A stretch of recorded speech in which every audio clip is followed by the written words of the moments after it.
پاکستان کی سیاست میں اس وقت تحریک عدم اعتماد کا شور بہت سنائی دے رہا ہے، جو منگل کے روز قومی اسمبلی میں جمع بھی کرا دی گئی ہے، جس کے ذریعے متحدہ حزب اختلاف وزیر اعظم عمران خان کو ان کے عہدے سے ہٹانا چاہتی ہے، جبکہ حکومت اپنا دفاع کر رہی ہے۔ جب بات تحریک عدم اعتماد کی ہوتی ہے تو اس حوالے سے چند باتیں یا اصطلاحات بڑے تواتر سے استعمال ہوتی ہیں، مثلا number game, floor crossing, open ballot اور سیکرٹ بیلٹ اور آئینی تقاضے وغیرہ۔ آج ہم اسی بارے میں گفتگو کریں گے کہ تحریک عدم اعتماد کیا ہے، اس کے لیے آئینی تقاضے کیا ہیں اور ان اصطلاحات کا مطلب کیا ہے جو اس سلسلے میں استعمال کی جاتی ہیں۔ پارلیمانی جمہوریتوں میں جیسے پاکستان، بھارت یا برطانیہ وغیرہ میں ہے، جہاں پارٹی کی بنیاد پر انتخابات ہوتے ہیں اور جو پارٹی ایوان زیری میں، جسے پاکستان میں قومی اسمبلی کہا جاتا ہے، ارکان کی اکثریت حاصل کر لے، وہ اپنا پارلیمانی لیڈر منتخب کرتی ہے جو وزیر اعظم کہلاتا ہے یا کہلاتی ہے۔ اس کے مقابلے میں وہ پارٹی یا پارٹیاں جن کے ارکان کی مجموعی تعداد کم ہوتی ہے حزب اختلاف کہلاتی ہے، وہ بھی اپنا ایک پارلیمانی لیڈر منتخب کرتی ہے جو قائد حزب اختلاف کہلاتا یا کہلاتی ہے۔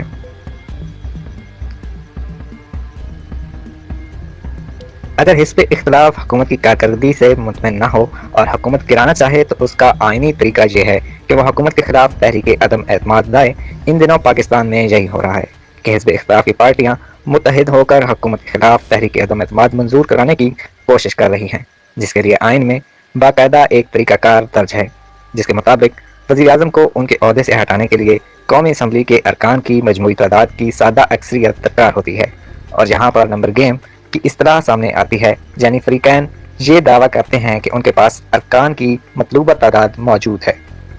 اس وقت پاکستان میں قومی اسمبلی کے ارکان کی کل تعداد 342 ہے، جس کی سادہ اکثریت 172 ارکان کی تعداد بنتی ہے۔ جیسا کہ آغاز میں بتایا گیا کہ یہ کارروائی آئین کی شقوں کے تحت ہوتی ہے، وہ کون سی شقیں ہیں؟ آئینی امور کے ایک ماہر ممتاز قانون دان قاضی مبین صاحب کہتے ہیں کہ تحریک عدم اعتماد کی کارروائی آئین کے آرٹیکل 95 اور قومی اسمبلی کے رولز آف بزنس 2007 کے رول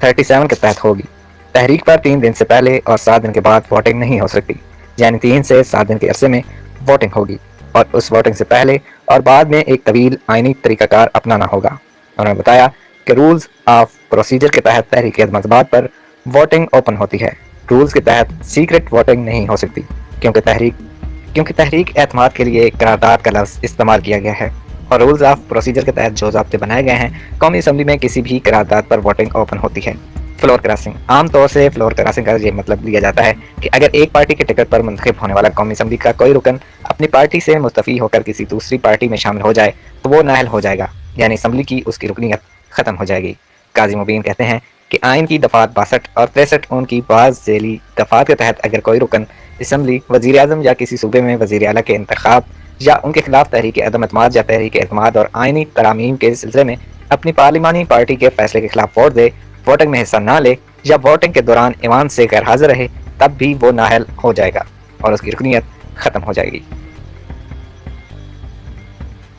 لیکن اسی سلسلے میں ایک دلچسپ بات یہ ہے کہ اپنی پارلیمانی پارٹی کے فیصلے کے خلاف ووٹ دینے کی پاداش میں اس کی رکنیت تو ختم ہو جائے گی، لیکن جو ووٹ اس نے دیا ہے اسے درست مانا جائے گا اور اسے شمار کیا جائے گا۔ قاضی مبین کہتے ہیں ان صورتوں کے باوجود کوئی رکن اس وقت تک خود بخود نااہل نہیں ہوتا جب تک کہ اس کی پارٹی کا سربراہ اس کے لیے کارروائی کا آغاز نہ کرے اور پھر ایک طویل طریقہ کار سے گزر کر اس کے نااہل ہونے کی نوبت آتی ہے۔ لیکن انہوں نے کہا اگر موجودہ صورتحال کو پیش نظر رکھ کر یہ فرض کر دیا جائے کہ اپوزیشن کے دعوے کے مطابق وہ سرکاری پارٹی کے بعض اراکین کی مدد سے وزیر اعظم کے خلاف، جنہیں ایوان میں سادہ اکثریت حاصل ہے،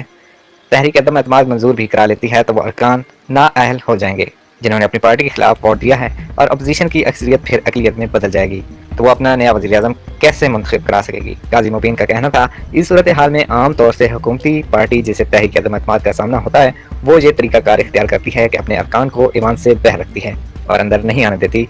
نہ اندر آئیں گے اور نہ فلور کراس کریں گے، نہ مطلوبہ ارکان کی تعداد پوری ہو سکے گی اور نتیجتاً تحریک ناکام ہو جائے گی۔ اس نوعیت کے ہر کنڈے دونوں جانب سے استعمال کیے جائیں۔